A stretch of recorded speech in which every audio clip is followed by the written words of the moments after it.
Hello students, आज हम लोग बेसिकली पांचवा लेक्चर लेकर के आया हूँ, जो कि है तुम्हारा some basic concept of chemistry का। और आज हम लोग इसमें जो टॉपिक्स पढ़ने वाले हैं वो है बेसिकली परसेंटेज कॉम्पोजिशन। इस पे हम लोग कुछ क्वेश्चंस करेंगे, ज़्यादा क्वेश्चन मुश्किल नहीं है, ठीक है। और इसके बाद average atomic mass, average molecular weight, और उसके बाद फाइनली हम लोग वेपर डेंसिटी कॉन्सेप्ट। श्योर नहीं हूँ कि वेपर डेंसिटी तक मैं पहुँच पाऊँगा या नहीं, बट देखते हैं, ठीक है। तो सबसे पहले मैं बताता हूँ परसेंटेज कॉम्पोजिशन के बारे में। देखो, अभी तक हम लोगों ने इससे पहले जो है हम लोगों ने ये वाला पार्ट पूरा कर लिया था। क्या बोलते हैं, हम लोगों ने मोल कॉन्सेप्ट कर लिया था। मोल कॉन्सेप्ट में जितने भी तरह के डिटेलिंग थ्योरी थी और उस पर जितने भी क्वेश्चंस थे वो हम लोगों ने सारे कर लिए थे। तो आज हम लोग इस टॉपिक को करने जा रहे हैं, जो कि है हमारा परसेंटेज कॉम्पोजिशन। तो परसेंटेज कॉम्पोजिशन, इसकी कोई ख़ास स्पेसिफिक थ्योरी नहीं है। अल्टीमेटली आप लोगों को फॉर्मूला याद रखना है कि percentage composition of an element का फॉर्मूला क्या होता है। Percentage composition of an element in a compound. तो अगर मैं इसके फॉर्मूले को लिखूं तो इसका फॉर्मूला कुछ इस तरह से होता है: number of that element multiply by its atomic weight. ठीक है, ऑब्वियसली अगर आप परसेंटेज निकाल रहे हैं तो इसको 100 से मल्टीप्लाई करना पड़ेगा, and whole is divided by molecular weight of compound. ठीक है, दोबारा से एक बार इस फॉर्मूले को देख लो।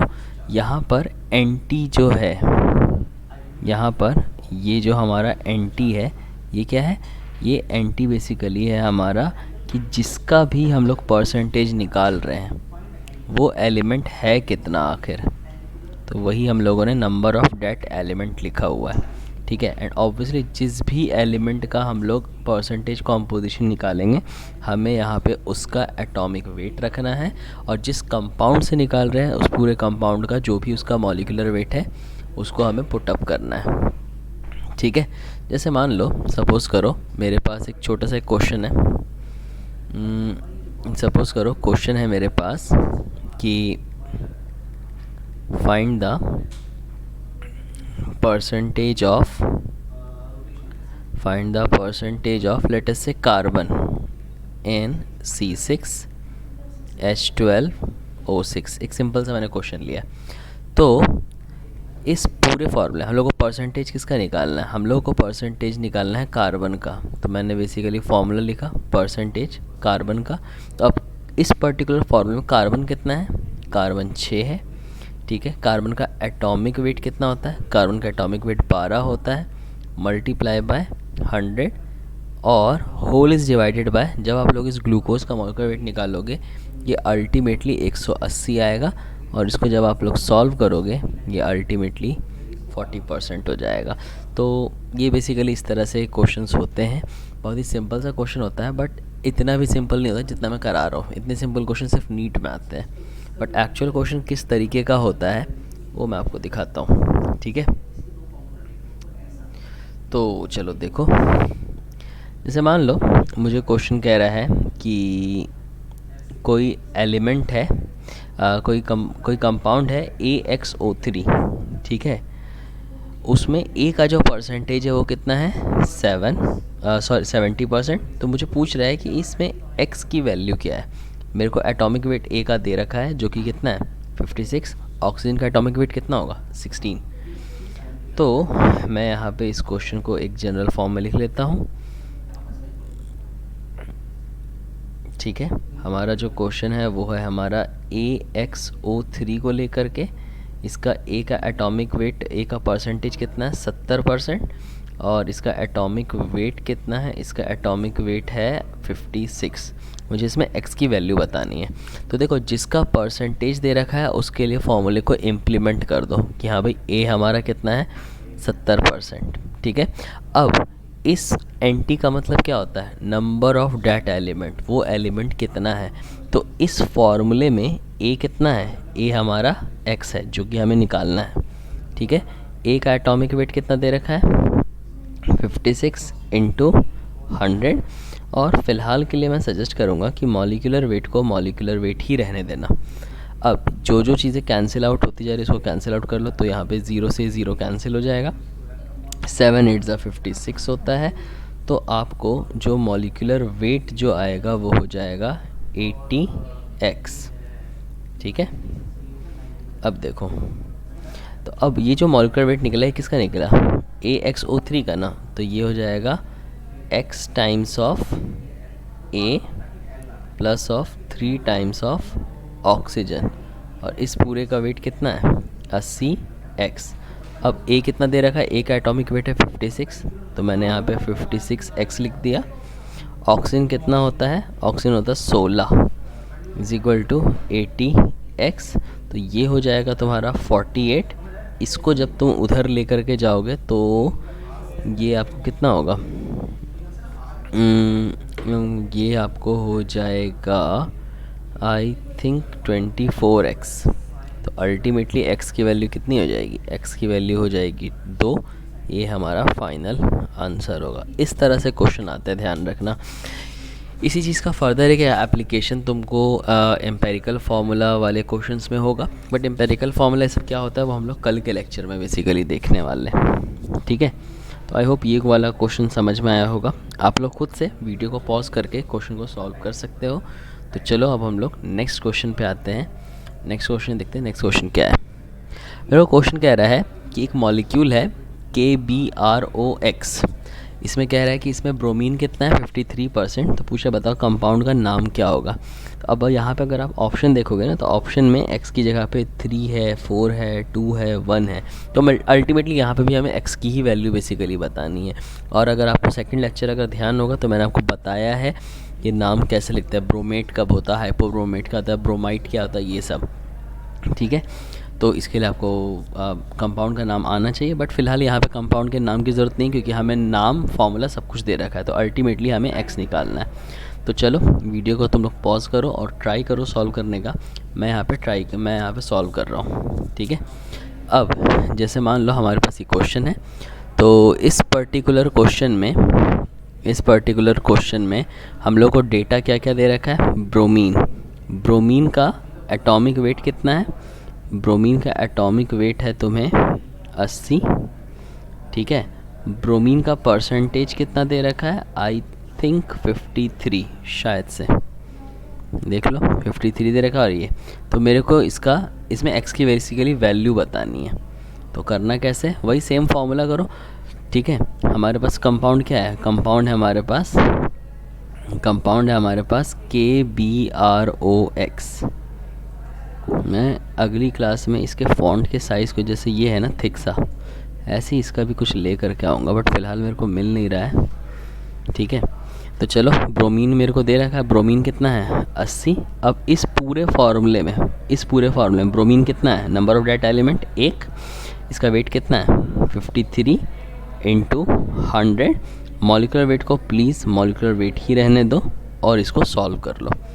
तो ये हो जाएगा molecular weight is equal to 5300 upon 80। ये ज़ीरो और ये ज़ीरो कैंसिल। इसको मैं फ़िलहाल के लिए कैलकुलेटर से सॉल्व कर रहा हूँ। आप लोग कैलकुलेटर यूज़ बिल्कुल मत करना, जस्ट टाइम को सेव करने के लिए मैं इसको कर रहा हूँ। तो ये आपको हो जाएगा 530 डिवाइडेड बाय 8। ये आपको आएगा ओवरऑल 66.25। ओके मैंने एक गलती कर दी। यहाँ पे 53 नहीं होगा, परसेंटेज मेरे को दे रखा है 53 और ये मेरे को दे रखा है 80। तो उल्टा कर दिया यार, मैंने सब गड़बड़ कर दिया। तो ये आपको हो जाएगा 8000 डिवाइडेड बाय 53, और जब आप इसको सॉल्व करोगे 8000 डिवाइडेड बाय 53, तो ये आपको लगभग 150.9 आएगा। तो हम लोग सिंप्लिसिटी के लिए मॉलिक्यूलर वेट को 151 लिख लेते हैं। अब ये जो हमारा 151 आया, ये किसका मॉलिक्यूलर वेट है, ये KBROX का है ना, यानी कि KBROX का जो मॉलिक्यूलर वेट है वो कितना है 151। तो इसमें पोटेशियम है, ब्रोमीन है और x टाइम्स ऑफ ऑक्सीजन है, इसका वेट कितना है 151। तो पोटेशियम हमारा 39, ब्रोमीन 80 और ऑक्सीजन कितना 16x इज इक्वल टू 151। तो इसको जब आप सॉल्व करोगे ये हो जाएगा मेरे ख्याल से 119 plus 16x is equal to 151। तो अल्टीमेटली आप इसको उधर ले जाओ, तो जब आप इसको माइनस करोगे 151 को, तो ये हो जाएगा आपको एग्जैक्टली ऑलमोस्ट आएगा 32, यानी कि x की वैल्यू कितनी आ जाएगी 2, यानी कि हमारा ऑप्शन हो जाएगा इसका सी पार्ट। आई होप ये क्वेश्चन समझ में आया होगा। चलो अब हम लोग आते हैं नेक्स्ट क्वेश्चन पे। अब देखो ये जो हम लोगों ने परसेंटेज कॉम्पोजिशन है, इसका मतलब ये नहीं कि खाली एलिमेंट के लिए हो, कंपाउंड के केस में भी हो सकता है। जैसे कि आपको ये क्वेश्चन दे रखा है कि एक हाइड्रेटेड सॉल्ट है कॉपर का, उसके अंदर वाटर कितना है 36%। अब कह रहा है कि अगर फार्मूला है हमारा CuSO4.YH2O, तो बताओ y की वैल्यू क्या है। ऐसे कॉपर का मास 63.5 होता है, बट हम लोग 64 ले रहे just for the simplicity question को सॉल्व करने के लिए, ठीक है। तो इसमें आप खुद को कंफ्यूज मत कर लेना कि सर आपने एलिमेंट के लिए फार्मूला बताया बट यहाँ पे as a water whole formula use हो रहा है। क्वेश्चन आपको कैसे भी ट्रिक कर सकता है, बट अल्टीमेटली फार्मूला वही यूज़ होने वाला है। तो हम लोग एक काम करते हैं, इस क्वेश्चन को यहाँ पर ही सॉल्व करने की कोशिश करते हैं, ठीक है। तो हमें बेसिकली है CuSO4.YH2O और इस क्वेश्चन में हमारा वाटर का परसेंटेज कितना है, वाटर है हमारा 36%।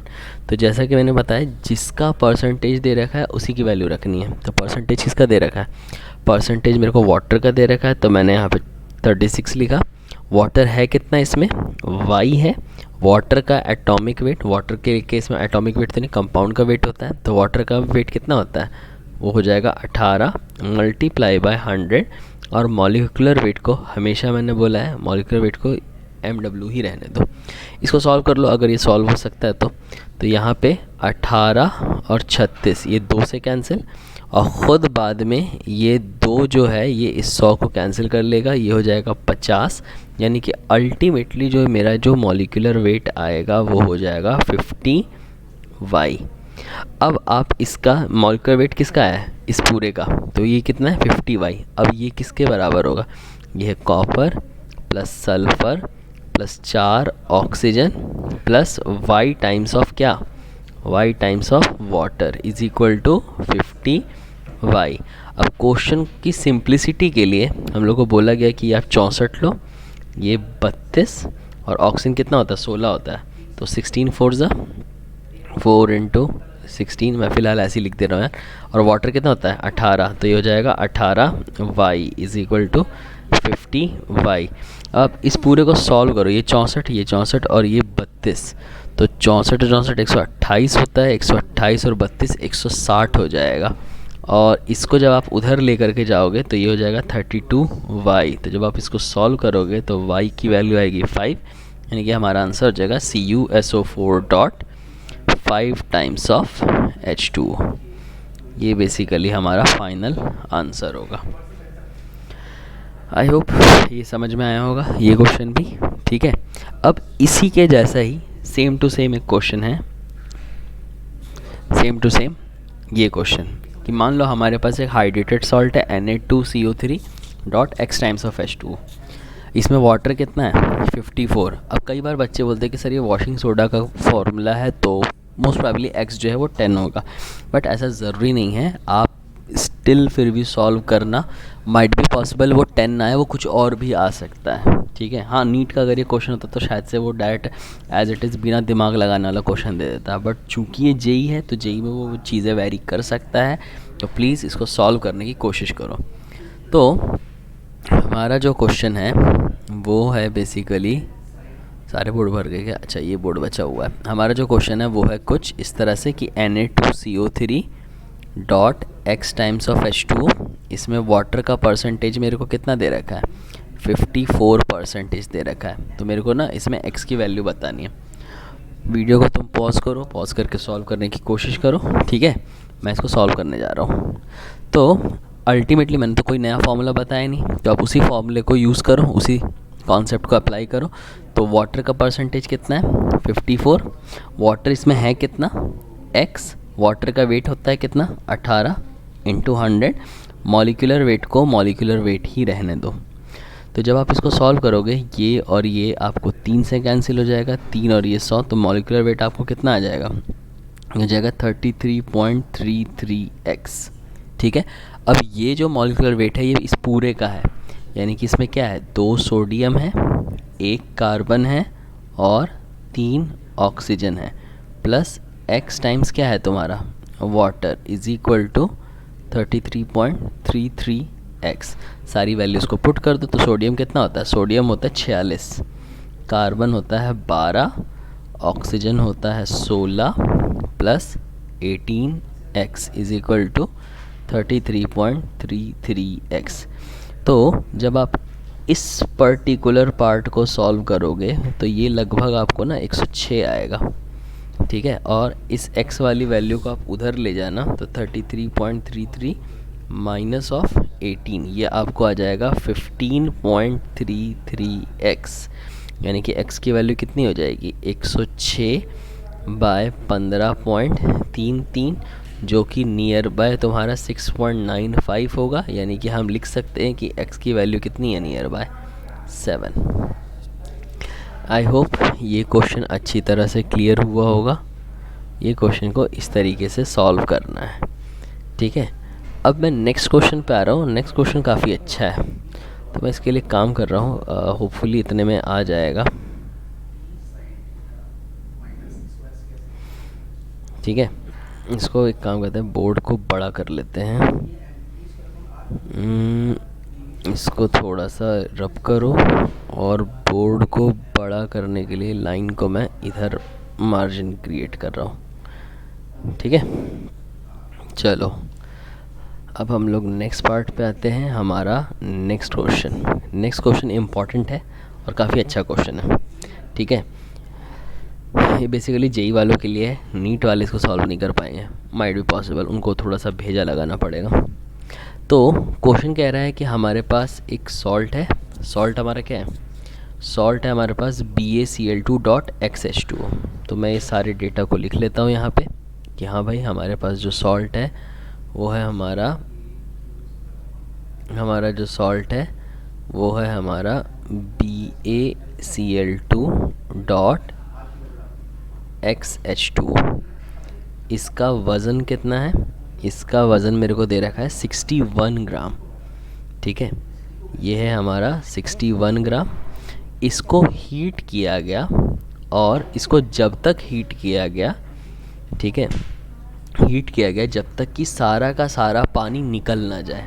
ठीक है, फर्दर कह रहा है कि अगर सारा का सारा पानी अगर निकल जाएगा तो ऑब्वियसली इसका फार्मूला क्या हो जाएगा, ये हो जाएगा BaCl2 और x टाइम्स ऑफ H2O अलग हो गया। अब मुझे क्वेश्चन कह रहा है कि जो ड्राई सैंपल है उसका वज़न कितना है 52 ग्राम। तो मैंने यहाँ पे लिख लिया कि हाँ भाई ये जो है 52 ग्राम है। तो मुझे क्वेश्चन कह रहा है कि बताओ भाई x की वैल्यू क्या होगी, फार्मूला ऑफ हाइड्रेटेड सॉल्ट। इसमें मेरे को एटॉमिक वेट ऑफ बेरियम दे रखा है। अब हम लोगों को इस तरह के क्वेश्चन को सॉल्व करने के लिए परसेंटेज पता होना चाहिए ना, बट यहाँ पे परसेंटेज तो दे नहीं रखा। तो पहले जो गिवन डेटा है ना उसके बेसिस पे हम लोग परसेंटेज निकालेंगे कि हाँ भाई वाटर का परसेंटेज है कितना। तो यार ये देखो, हम लोग को पता है law of conservation of mass कि अगर ये 61 है ये 52 है तो ये कितना आएगा। इसमें आप जब law of conservation of mass apply करोगे तो ये कितना आ जाएगा, ये हो जाएगा 9 ग्राम। ये चीज़ समझ में भाई, हम लोग पता है ना लेफ़्ट हैंड साइड का मास और राइट हैंड साइड का मास बराबर होना चाहिए। तो अगर ये 61 है ये 52 है तो अल्टीमेटली ये कितना हो जाएगा 9 ग्राम। तो पहले तुम लोग परसेंटेज निकालो। और परसेंटेज कैसे निकालते हैं, परसेंटेज वही जो 989 में जो पढ़ा होगा। ठीक है, तो पहले हम लोग परसेंटेज का फॉर्मूला लिखेंगे, परसेंटेज ऑफ वाटर। वाटर है कितना इसमें 9। ठीक है, पूरे सैंपल का वेट कितना है 61 मल्टीप्लाई बाय 100। ये समझ में आया, ये मैंने क्या किया, परसेंटेज बेसिकली निकाला है। अब परसेंटेज अगर निकालना नहीं आता ना तो जाके 6-7 कि मैथ्स पढ़ना चालू करो। जिसका निकालना है उसको ऊपर रखना है, जिससे निकालना है उस टोटल के वेट से डिवाइड देना है। ऐसे परसेंटेज निकाला जाता है कि मान लो कि कोई टेस्ट है, उसमें तुम्हारे आउट ऑफ 50 तुम्हारे लेटर से 32 आए, तो 32 ऊपर 50 नीचे मल्टीप्लाई बाय 100। तो यहाँ पे भी वही है, 9 ऊपर 61 नीचे इंटू 100। तो जब आप इसको सॉल्व करोगे, इसको सॉल्व करने के बाद ये जो आपको वैल्यू आएगी, ये लगभग आएगी 14.75 परसेंटेज। तो अब हमें परसेंटेज पता चल गया, तो हम लोग सीधे परसेंटेज कॉम्पोजिशन का फॉर्मूला लगा देंगे कि 14.75, मेरे को x की वैल्यू बतानी है। तो वाटर इसमें कितना है, x, वाटर का वेट कितना होता है 18 multiply by 100 whole is divided by molecular weight. तो ये हो जाएगा molecular weight is equal to 1800x divided by 14.75। तो जब आप इसको सॉल्व करोगे 1800 डिवाइडेड बाय 14.75, तो ये आपको एग्जैक्टली पूरा 122 आएगा। अब ये 122 किसका आया है, 122 इस पूरे का वज़न आया है मेरा, ठीक है। तो इसमें बेसिकली क्या है, इसमें बेरियम है, 2 क्लोरीन है और x टाइम्स ऑफ वाटर है, और इस पूरे का वज़न कितना है 122। इसमें कोई डाउट? ओके तो अब देखो इसमें बेरियम का वेट कितना दे रखा है मेरे को, जस्ट अ मोमेंट। बेरियम का आपको वेट दे रखा है, बेरियम का ये जो वेट दे रखा है ये कितना है, ये आपको दे रखा है 137। क्लोरीन कितना होता है, क्लोरीन होता है आपको, ये हो जाएगा 122x, ध्यान रखना x भी है। क्लोरीन आपको कितना होता है 35.5, तो 2 इंटू 35.5, और वाटर कितना होता है 18, और ये x is equal to 122x।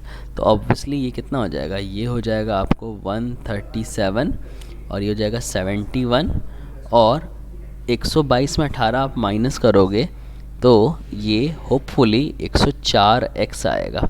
तो ये हो जाएगा आपको 208 इज़ इक्वल टू 104x। तो यहाँ पे x की वैल्यू कितनी हो जाएगी 2, यानी कि फॉर्मूला क्या हो जाएगा BaCl2 डॉट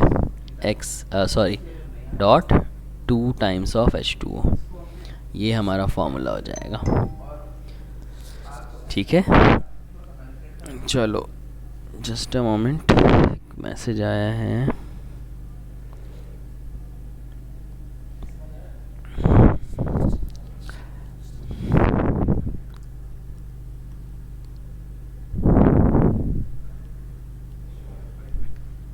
लेक्चर रिकॉर्डिंग हो रही है फिलहाल।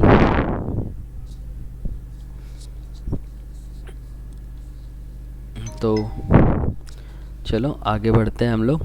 आई होप ये सारे क्वेश्चंस भी क्लियर होंगे।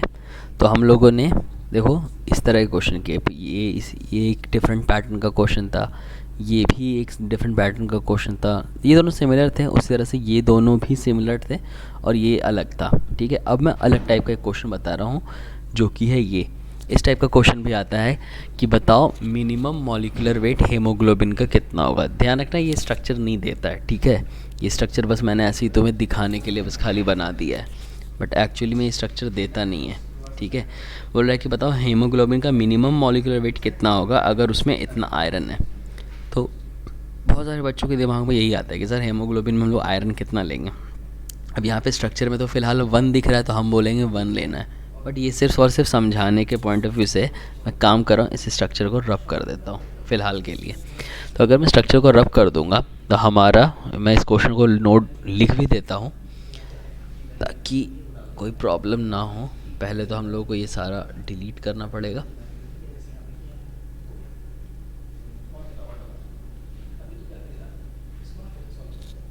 इसको डिलीट किया, ये इरेज किया और क्वेश्चन लिखो पहले।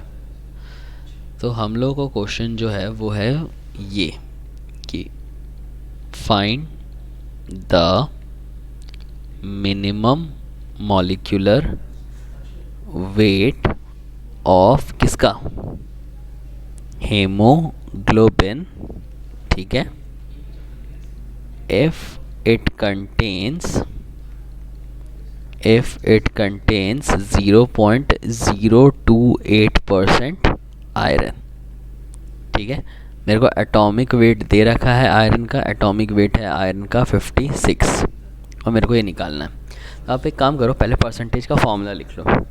तो मुझे पता है कि परसेंटेज का फॉर्मूला क्या होता है। परसेंटेज का फॉर्मूला होता है number of that element into जिसका निकालना है उसका atomic weight multiply by 100 whole is divided by molecular weight of compound, ठीक है। सारे डेटा को पुट कर दो। परसेंटेज आयरन का कितना दे रखा है 0.028, ठीक है।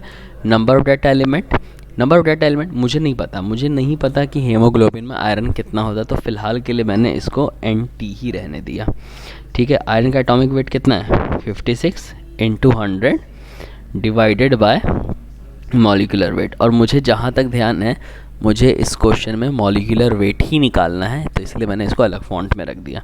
अब ये चीज़ सॉल्व हो सकती है अगर मेरे को नंबर ऑफ डेटा एलिमेंट आ जाए। तो ध्यान रखना, ये एक बहुत ही इम्पॉर्टेंट कॉन्सेप्ट है कि अगर आपको परसेंटेज निकालना है तो आप बेसिकली इस तरह के क्वेश्चन में, यहाँ पे मैं स्टार मार्क बना के लिख रहा हूँ कि ऑलवेज़ रिमेंबर जब भी कोई क्वेश्चन इसमें मिनिमम मॉलिक्यूलर वेट हो, फॉर मिनिमम मॉलिक्यूलर वेट, ठीक है, उस टाइम पर take number of that element हमेशा और हमेशा 1। कि भाई अगर कम से कम भी अगर आयरन होगा तो कितना होगा, एक तो आयरन होगा ना। तो हमेशा ध्यान रखना हम लोग मिनिमम मॉलिक्यूलर वेट के लिए नंबर ऑफ डेटा एलिमेंट हमेशा 1 लेंगे। तो अगर ये 1 ले लिया तो 0.028 ये हो जाएगा 1 multiply by 56 multiply by 100 whole is divided by molecular wait.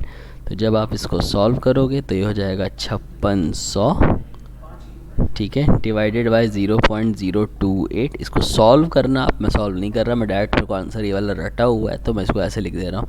ये लगभग 2 × 10⁵ आएगा। आई होप ये सारा समझ में आया होगा, ठीक है। तो यहाँ पे आपका ये परसेंटेज कॉम्पोजिशन का जो कॉन्सेप्ट है वो समाप्त होता है और अब हम लोग नए टॉपिक पे आते हैं। इसके लिए भी बस एक फॉर्मूला है जो आपको ध्यान रखना है, जो कि है चाहे एवरेज एटॉमिक वेट हो चाहे एवरेज मॉलिक्यूलर वेट हो, दोनों के लिए ही फॉर्मूला सेम होता है, ध्यान रखना, ठीक है। तो मैं डायरेक्ट इस फॉर्मूले को बेसिकली लिखने जा रहा हूँ यहाँ पे, ठीक है। ये फॉर्मूला अल्टीमेटली आपको याद रखना है, ठीक है।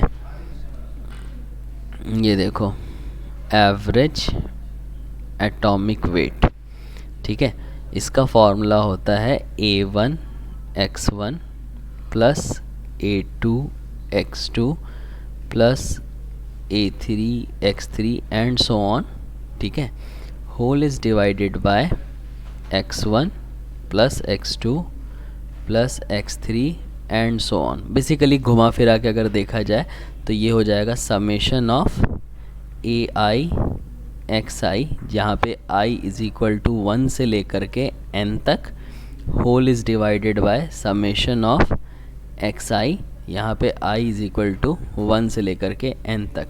नीट वाले वो बेसिकली ऊपर वाले फार्मूले को देखें, जेई वालों के लिए समझ में आ गया होगा कि यही बेसिकली फार्मूला है, ये इसका मतलब ही यही है।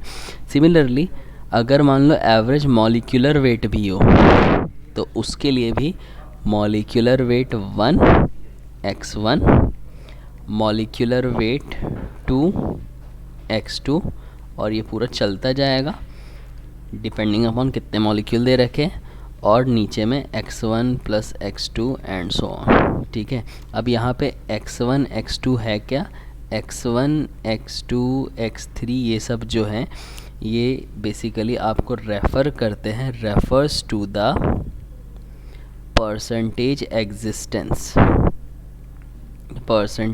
Existence of that component. जो भी कंपोनेंट है जिसका परसेंटेज दे रखा है वो कितना एग्जिस्ट करता है उसके बारे में है ये चीज़, ठीक है। तो अल्टीमेटली इस केस में भी आपको ये फार्मूला ही बेसिकली ध्यान रखना है और बहुत ही सिंपल सा क्वेश्चन होता है।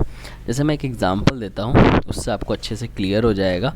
मैं काम करता हूँ, पहले ये वाला पार्ट में इसको रब कर देता हूँ, ठीक है। जैसे मान लो हम लोगों ने 9th क्लास में ये चीज़ पढ़ी थी कि क्लोरीन है। अब क्लोरीन जो है ये दो फॉर्म में एग्जिस्ट करता है, एक 37 क्लोरीन जो कि 75% दुनिया में एग्जिस्ट करता है, ठीक है। एक होता है तुम्हारा 35 क्लोरीन जो कि 75% एग्जिस्ट करता है, और एक 37 क्लोरीन जो कि तुम्हारा 25% एग्जिस्ट करता है। तो अब अगर क्लोरीन के दो आइसोटोप है और जो दोनों के दोनों सिग्निफिकेंटली एग्जिस्ट कर रहे हैं, तो इसका मतलब कि क्लोरीन के लिए हम लोग को एवरेज मास लेना पड़ेगा। तो अगर एवरेज मास लेना होगा तो फॉर्मूला क्या है एवरेज एटॉमिक वेट का?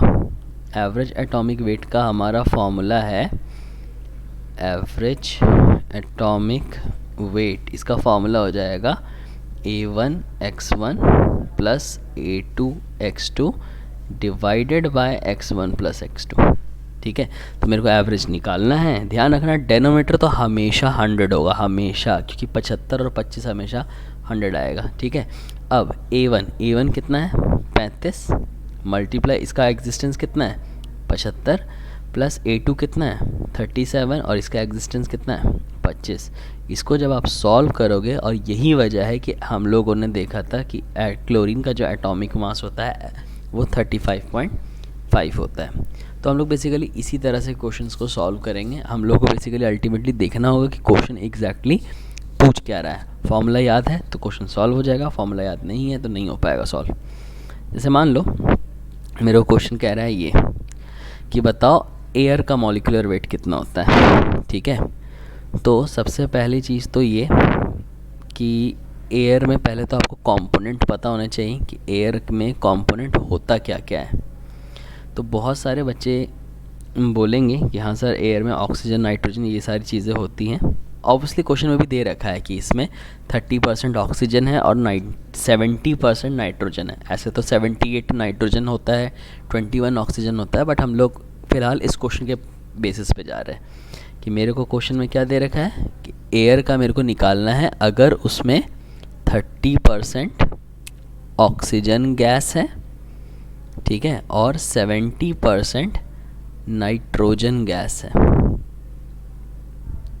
तो मेरे को बताना है कि एवरेज मॉलिक्यूलर वेट एयर का क्या आएगा।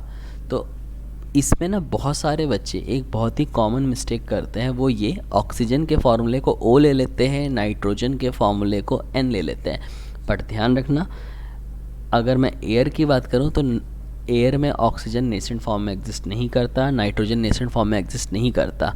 ऑक्सीजन की अगर बात की जाए तो ऑक्सीजन जो है वो O2 की फॉर्म में एग्जिस्ट करता है, नाइट्रोजन जो है वो N ना होकर के N2 की फॉर्म में एग्जिस्ट करता है। तो हम लोगों को जो डेटा दे रखा है ना वो खाली O का नहीं, वो O2 का या N2 का दे रखा है। तो यहाँ पे एवरेज मॉलिक्यूलर वेट का बेसिकली कॉन्सेप्ट आ जाएगा। तो हम लोग सीधे फॉर्मूले को लिखेंगे यहाँ भाई एवरेज मॉलिक्यूलर वेट जो होगा ये होगा molecular weight 1 x1 molecular weight 2 x2 divided by x1 plus x2। अब जैसे कि मैंने बताया x1 प्लस x2 तुम्हारा हमेशा 100 होगा, इसको तो अंधाधुन ले लो क्योंकि हाँ भाई 70 और 30 तुम्हारा कितना होता है 100। अब ऑक्सीजन का मॉलिक्यूलर वेट कितना होगा, ऑक्सीजन का मॉलिक्यूलर वेट होता है 32 और ये कितना एग्जिस्ट कर रहा है 30%, प्लस नाइट्रोजन का मॉलिक्यूलर वेट कितना होता है 28 और ये कितना एग्जिस्ट करता है 70 एज़ पर क्वेश्चन। तो जब आप इसको सॉल्व करोगे ये डेटा याद रखना है 29.2 होता है एयर का एवरेज मॉलिक्यूलर वेट। ये जब तुम्हारा 5वां चैप्टर हो ना गैसेस स्टेट उसमें हम लोग बेसिकली इसको पढ़ेंगे। ध्यान रखना चैप्टर डिलीटेड नहीं है, घुमा फिरा के चीज़ें आ ही जाती हैं। जस्ट अ मोमेंट, किसी ने मैसेज किया क्या ना। तो ये बेसिकली क्वेश्चन है, ठीक है। अब हम लोग आते हैं नेक्स्ट क्वेश्चन पे। नेक्स्ट क्वेश्चन है हमारा कि मान लो कोई एलिमेंट है J, ठीक है, उसके दो आइसोटोपिक फॉर्म है, एक 11 और एक 13। तो मुझे इस बार पूछ रहा है कि बताओ 11J कितना एग्जिस्ट करता होगा अगर एवरेज एटॉमिक वेट कितना है 12.5। तो चलो ट्राई करते हैं। आप लोग वीडियो को पॉज करके सॉल्व कर सकते हो क्वेश्चन को, ठीक है, मैं इसको यहाँ पे सॉल्व करने जा रहा हूँ। ठीक है, तो इसके लिए पहले तो भैया ये डिलीट मारो पूरा, यहाँ से लेके यहाँ तक, इसको मैंने डिलीट कर दिया। अब डेटा मेरे को क्या दे रखा है कि एवरेज एटॉमिक वेट जो है वो कितना है, 12.5। एलिमेंट कौन कौन से हैं, 11J और 13J। ठीक है, तो मेरे को बेसिकली इसका परसेंटेज बताना है, परसेंटेज इसका कितना है और इसका परसेंटेज कितना है। ठीक है, तो देखो हम लोग को पता है, हम लोग एक काम करते हैं, जिसका निकालना है ना उसको x मान लो। ठीक है, तो मैंने बेसिकली लिखा कि late percentage existence of 11J, मैंने इसको मान लो x मान लिया। तो याद है मैं हर लेक्चर हर जगह में बोल रहा था कि हमेशा x1 + x2 क्या होगा, 100 होगा। तो अगर ये 100 होगा, ठीक है, अगर 11J तुम्हारा 100 है तो ऑब्वियसली तुम्हारा 13J जो होगा वो कितना हो जाएगा, 13J का ये हो जाएगा 100 माइनस x। तो हम लोग अब यहाँ पे फॉर्मूला लिखेंगे। फॉर्मूला बेसिकली क्या होता है, फॉर्मूला है तुम्हारा एवरेज एटॉमिक वेट का जो फॉर्मूला हम लोग यहाँ पे लिख देंगे कि average atomic weight is equal to A1 x1 plus A2 x2 whole divided by x1 plus x2। Average atomic weight data मेरे को दे रखा है कितना, 12.5। अब A1 जो मेरे को निकालना है 11 और ये कितना है x, और दूसरा कितना है 13 और ये कितना हो जाएगा 100 माइनस x। डेनोमिनेटर तुम्हारा हमेशा और हमेशा 100 रहेगा ही रहेगा। अब इसको अल्टीमेटली सॉल्व करना, ये हो जाएगा 1250 is equal to 11x plus 1300 minus of 13x। इसको अल्टीमेटली जब आप सॉल्व करोगे x आपका 25% आएगा, यानी कि 11J कितना एग्जिस्ट कर रहा है, 11J जो है ये आपको 25% एग्जिस्ट करेगा और 13J जो है वो आपको 75% एग्जिस्ट करेगा। ठीक है, तो इस पे भी बहुत सिंपल से क्वेश्चन आते हैं, कभी भूले भटके इस तरह के क्वेश्चन आपको दिख जाएंगे। ठीक है, तो अब हम लोग नेक्स्ट टॉपिक पे आते हैं, जो हमारा आज का लास्ट टॉपिक है, जो कि है वेपर डेंसिटी। अब वेपर डेंसिटी क्या होता है वो जान लो, छोटा सा है तो ये होपफुली इतनी स्लाइड में आ जाएगा ये पूरा। इसको मैं पहले डिलीट कर देता हूँ इतना। ये वेपर डेंसिटी ज़रूर से पढ़ के आना, क्योंकि कल का लेक्चर फिर समझ में ही नहीं आएगा। तो देखो वेपर डेंसिटी एग्जैक्टली क्या होता है।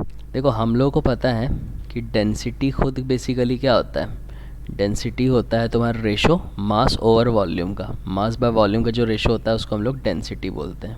ठीक है, डेंसिटी से ही रिलेटेड एक होता है टर्म जिसको हम लोग बोलते हैं रिलेटिव डेंसिटी।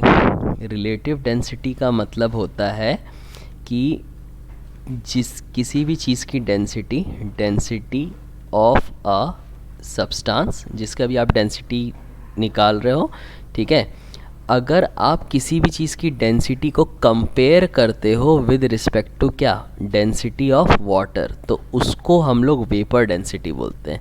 यानी कि रिलेटिव डेंसिटी की डेफिनेशन क्या हो जाएगी, RD is defined as density of substance, density of a substance with respect to water, कब, at 4 degree Celsius. 4 degree Celsius में पानी की जो डेंसिटी है उसके रिस्पेक्ट में किसी भी चीज़ की डेंसिटी को अगर आप कंपेयर करते हो तो उसी को हम लोग रिलेटिव डेंसिटी बोलते हैं। तो अगर रिलेटिव डेंसिटी में कंपैरिजन वाटर से होता है तो उसी तरह से वेपर डेंसिटी भी बिल्कुल ऐसा ही सिमिलर कॉन्सेप्ट है। इसमें भी हम लोग किसी भी चीज़ की डेंसिटी को कंपेयर करते हैं, बस फ़र्क इतना है कि यहाँ पे वाटर ना हो करके यहाँ पर हम लोग हाइड्रोजन से कंपेयर करते हैं, density of substance as compare to density of hydrogen gas. और ये कब वैलिड होता है, जैसे कि ये 4 डिग्री सेल्सियस पे था, ये वैलिड होता है एट STP पे। STP का मतलब क्या हुआ, जब टेम्परेचर तुम्हारा 0 डिग्री सेल्सियस हो। तो अगर मैं इसकी डेफिनेशन लिखूं तो वेपर डेंसिटी क्या हो जाएगा, vapour density is defined as density of any substance with respect to the density of hydrogen gas measured at किस कंडीशन में, measured at STP पे। तो अगर मैं इसको फर्दर, अगर मैं इसका डेरिवेशन करता हूँ तो वेपर डेंसिटी बेसिकली क्या हो जाएगा, वेपर डेंसिटी आपको हो जाएगा density of substance divided by density of hydrogen, कब, एट STP पे। तो इसको अगर मैं फर्दर लिखूँ तो डेंसिटी का फॉर्मूला मास बाय वॉल्यूम, तो मैं काम करता हूँ मॉलिक्यूलर वेट जो भी सब्सटेंस का है, STP पे मैंने बता रखा है वॉल्यूम हमेशा 22.4 लीटर लेना है। अब इस पूरी चीज़ को हम लोग डिवाइड दे रहे हैं, ये देखो इस डिवाइडेड बाय, तो इसको मैंने क्या किया, डिवाइड किया किससे, डेंसिटी ऑफ हाइड्रोजन। अब हाइड्रोजन की डेंसिटी क्या होगी, हाइड्रोजन का जो मॉलिक्यूलर वेट है डिवाइडेड बाय 22.4। तो यहाँ पर ये हो जाएगा vapour density is equal to molecular weight जो भी है 22.4। तो हम लोग को पता है डिवीजन का रूल, ये सारी चीज़ें पलट जाएंगी, तो ये हो जाएगा 22.4 और हाइड्रोजन का मॉलिक्यूलर वेट कितना होता है 2, तो ये और ये कैंसिल, तो ये हो जाएगा 2 into vapour density is equal to molecular weight. तो अल्टीमेटली आप लोगों को ये पर्टिकुलर फार्मूला याद रखना है कि जब आप वेपर डेंसिटी को 2 से मल्टीप्लाई कर दोगे वहाँ तब वो तुम्हारा मॉलिक्यूलर वेट हो जाएगा। और ऐसा ज़रूरी नहीं है, जेई में आपको क्वेश्चन ट्विस्ट कर सकता है, ज़रूरी नहीं कि वो आपको density with respect to hydrogen दे, वो density with respect to methane भी दे सकता है, वो ओजोन भी दे सकता है, वो किसी का भी रेफरेंस दे सकता है। तो इसी वजह से ये डेरिवेशन जो है इंपॉर्टेंट हो जाती है। नीट वालों को ना हमेशा सिर्फ और सिर्फ हाइड्रोजन के रिस्पेक्ट में रहेगा, बट जेई में कुछ भी वो बेसिकली पूछ सकता है। अब आई होप ये क्लियर होगा। अल्टीमेटली आपको यही ध्यान रखना है कि वेपर डेंसिटी क्या होता है, किसी भी चीज़ की डेंसिटी वाटर के कंपैरिजन में क्या होती है उसको हम किसी भी चीज़ की डेंसिटी हाइड्रोजन के कंपैरिजन में क्या होती है उसको हम लोग वेपर डेंसिटी बोलते हैं। और ये फॉर्मूला याद रखना है कि 2 इंटू वेपर डेंसिटी ये किसके बराबर होता है, मॉलिक्यूलर वेट के बराबर। तो चलो हम लोग इस पर एक क्वेश्चन देख लेते हैं, ठीक है। क्वेश्चन बेसिकली है कि एक गैस है SOX, उसका वेपर डेंसिटी कितना है 40, तो मेरे को इसमें x की वैल्यू बतानी है। बहुत ही सिंपल सा क्वेश्चन है, ठीक है। तो मैं इसको यहीं पर ही सॉल्व कर दे रहा हूँ कि SOX इसका वेपर डेंसिटी कितना है, इसका वेपर डेंसिटी है 40, ठीक है। तो अगर इसका वेपर डेंसिटी 40 है तो 2 इंटू वेपर डेंसिटी कितना होता है, मॉलिक्यूलर वेट के बराबर। तो मॉलिक्यूलर वेट कितना हो गया, मॉलिक्यूलर वेट हो जाएगा 80। अब ये 80 मॉलिक्यूलर वेट किसका आया, 80 मॉलिक्यूलर वेट आया SOX का। अब SOX का अगर ये है तो इसमें सल्फ़र है और ऑक्सीजन है। ऑक्सीजन कितना है, x टाइम्स ऑफ ऑक्सीजन है, x टाइम्स ऑफ, इसका वेट कितना है 80, सल्फ़र होता है 32, ऑक्सीजन होता है 16, x इज इक्वल टू 80। अब आप इसको सॉल्व करोगे, जब आप इसको सॉल्व करोगे तो ये हो जाएगा 16x इज इक्वल टू 48। तो यहाँ पे x की वैल्यू कितनी हो गई, की वैल्यू हो गई 3, यानी कि फॉर्मूला क्या हो जाएगा SO3। बहुत ही सिंपल सा क्वेश्चन था। इस पे अगर और मुझे क्वेश्चंस मिलेंगे तो वो मैं आपको दिखाऊंगा, ठीक है। फ़िलहाल के लिए आज के लिए आप एक ये DPP ज़रूर से कर लेना, वीडियो को पॉज कर लो, ठीक है, ताकि आप उस DPP को कर पाओ। शायद से ये था ना, may be, just a moment, हाँ, इसका स्क्रीनशॉट ले लेना तुम लोग यार, ठीक है, ताकि आप लोग इस DPP को सॉल्व करो आज के लेक्चर के बेसिस पे। इसमें बेसिकली परसेंटेज कॉम्पोजिशन और एवरेज एटॉमिक वेट से रिलेटेड क्वेश्चन है, ठीक है। इसको सॉल्व करना, ठीक है। ये इसमें कितने क्वेश्चन है मुझे नहीं पता, स्क्रीनशॉट ले लो, ये पूरा, ठीक है, और ये है उसकी आंसर की, ठीक है। तो चलो हम लोग नेक्स्ट लेक्चर में नए टॉपिक्स के साथ मिलेंगे। नेक्स्ट लेक्चर भी बहुत इम्पॉर्टेंट है, ठीक है। तो अब धीरे धीरे चीज़ें जेई की तरफ बढ़ती जा रही हैं, एंड ऑब्वियसली नीट तो पैरेलली तुम्हारा चलते ही जा रहा है, ठीक है। चलो फिर मिलते हैं नेक्स्ट क्लास में, बाय।